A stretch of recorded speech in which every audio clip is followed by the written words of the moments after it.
Gambhira bridge પર ફસાયેલા ટ્રકને 3 દિવસમાં બહાર કાઢવામાં આવશે।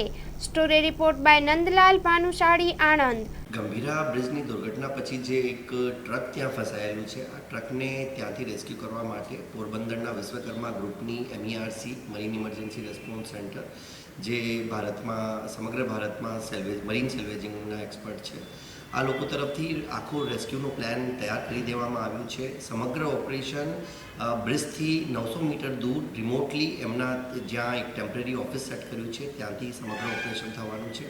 આ ઓપરેશનમાં એમના દ્વારા ખૂબ અત્યાધુનિક ઉપકરણોનો ઉપયોગ કરવામાં આવશે, જે ન્યુમેટિક એરબેગ્સ છે, હાઇડ્રોલિક સ્ટ્રેન્ડ જેક છે, એન્જિનિયર્ડ હોરિઝોન્ટલ કેન્ટિલીવર છે, આ ઉપકરણો થકી આ રેસ્ક્યુ કરવામાં આવશે, જેથી કોઈ પણ માનવ જીવનને જોખમ ના થાય આ ઓપરેશન કરતા સમયે, અને બ્રિજની સ્ટ્રક્ચરને પણ કોઈ બીજું નુકસાન નહીં થાય। આ બંને બાબતોને ધ્યાનમાં રાખીને સમગ્ર ઓપરેશન આગામી 2 થી 3 દિવસમાં પૂરું કરવામાં આવશે।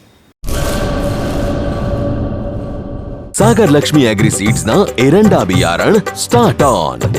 લીલા લીલા છોડવાને એરંડા ભરપૂર, સુકારામાં ટકી રહે ને ઉપજ ભરપૂર। स्टार्ट ऑन एरंडा बियारण कॉस्मोस।